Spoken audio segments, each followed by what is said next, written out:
We're venturing into the middle of the Atlantic Ocean to explore one of the most legendary shipwrecks in history, the Titanic. It has inspired countless documentaries and Hollywood films. Yet there's one version of the story that has never been seen until now. In 1985, a young oceanographer named Robert Ballard descended into the frigid depths of the North Atlantic, nearly 2.5 miles below the surface. He made a discovery that stunned the world. After 70 years of speculation, the unsinkable Titanic finally revealed herself, broken, twisted, but undeniably real.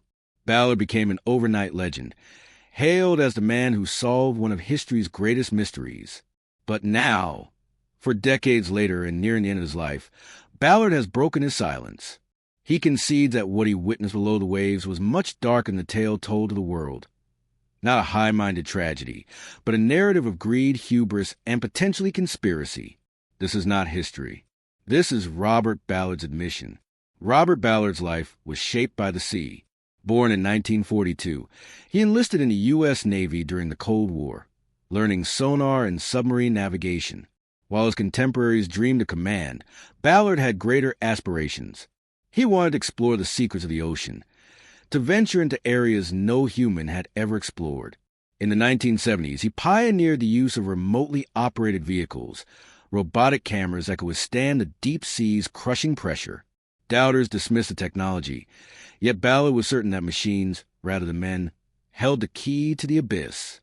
Among all the deep secrets, one troubled him the most: the Titanic. She was not merely a vessel, but human ambition and technology personified.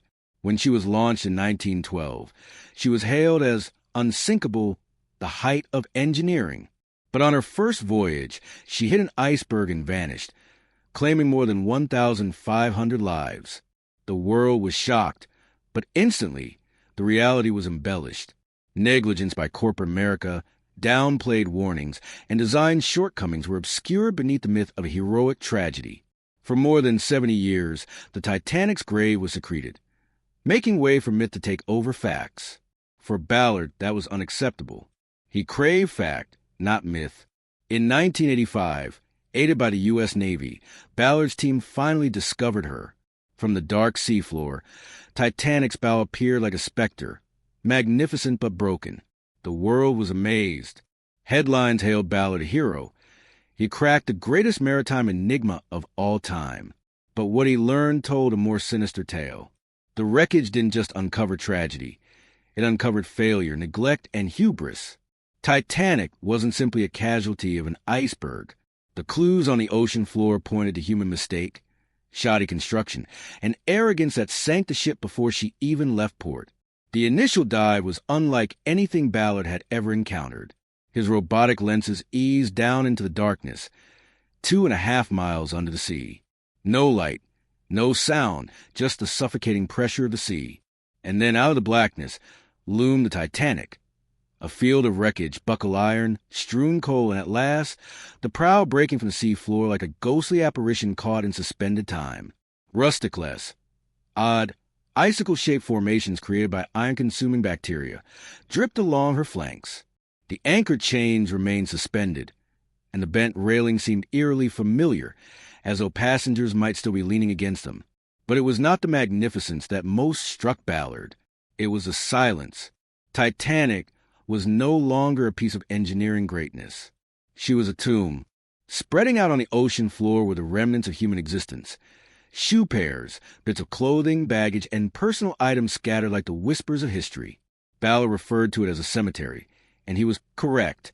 But even amidst that grief, something in the wreck didn't fit the official version. The survivors had long asserted that the Titanic went down whole, slipping slowly into the abyss. But the wreck revealed otherwise. The vessel had torn violently in two, sending wreckage flying for miles. The hull plating had curled up like paper.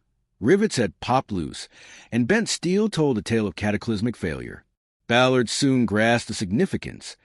Titanic had not been vanquished by nature, but had been betrayed by her own architecture. Flimsy rivets, crackpot steel, and penny-pinching choices had rendered her vulnerable. The iceberg was only the catalyst. The real reason for her downfall was inscribed in her very build. In that instant, Ballard knew. The Titanic was not just a cemetery, but a murder scene. As Ballard's crew mapped the wreck in exquisite detail, the Titanic started letting the truth beneath all the years of mid-escape. The bow and the stern were parted by almost 2,000 feet, with a huge debris field in between. The Titanic had not slid smoothly to the ocean floor. She had ripped herself asunder as she sank. Boilers, beams, and lifeboat davits lay strewn about like broken bones. Metallurgical analysis afterward verified what Ballard's cameras revealed. Titanic's rivets were wrought iron of poor quality, under stress liable to snap, and the steel hull was brittle enough to shatter in icy water. For centuries, humans had assumed the Titanic's tale was a tale of man versus nature, a humbling reminder of human vulnerability. But Ballard's find disclosed something more cruel. The Titanic was not wrecked by an iceberg alone.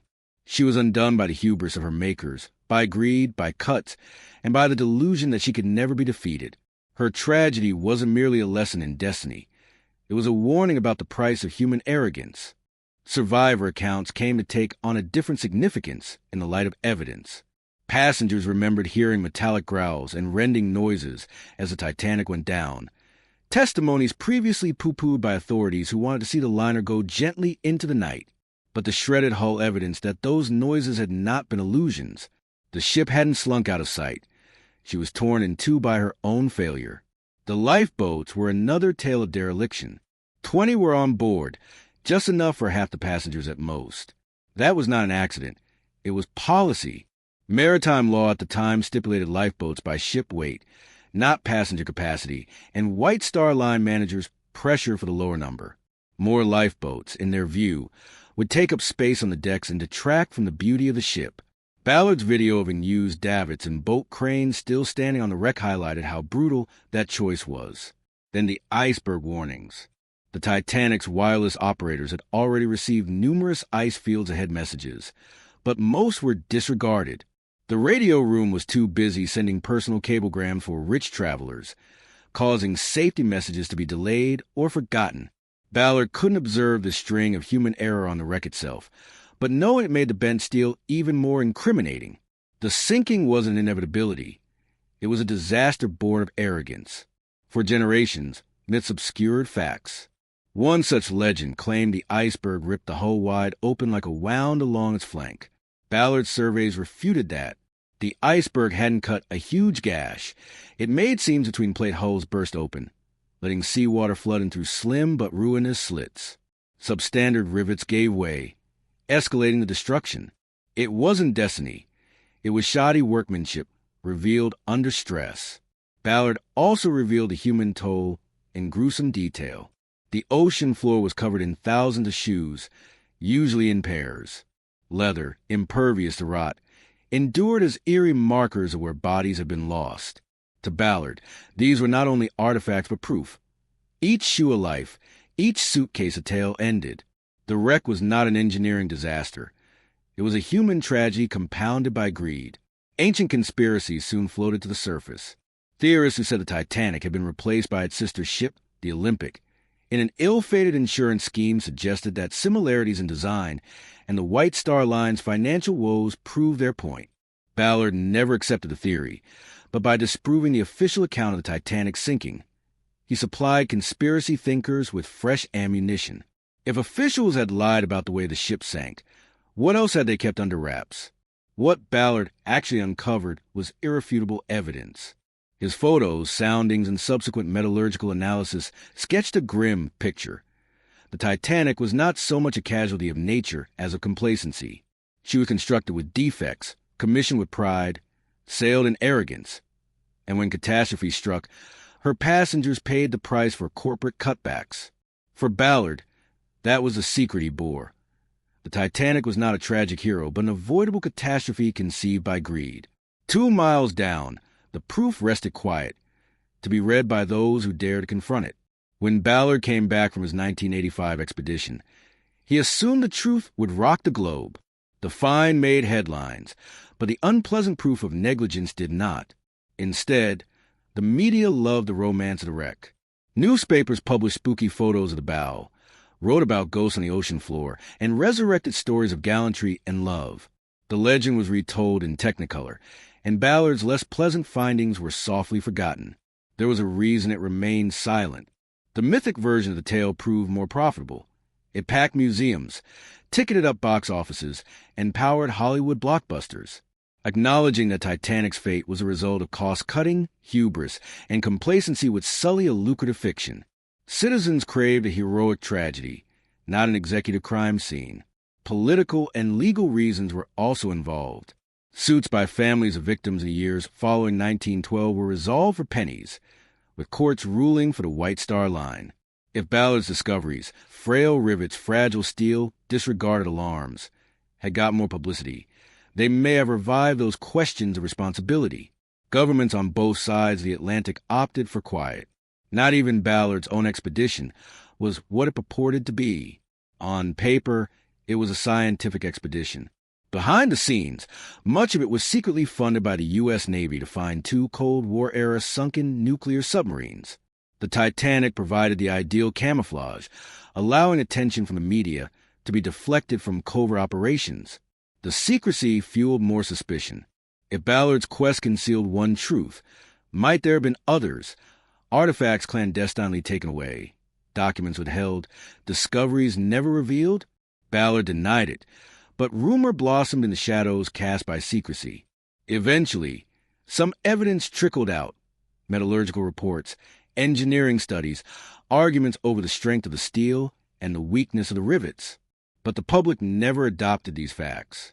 To the majority, Titanic was still a tragedy of romantic despair and heroism, not corporate culpability. The wreck became a shrine rather than a courtroom display. Ballard knew why. He respected the site as a tomb, not a crime scene. He paid respects to the dead, but took the truth in silence. Titanic's demise was avoidable, the product of greed and hubris. Ultimately, the world wanted legend over fact. Ballard returned evidence, yet it was evidence the world did not desire.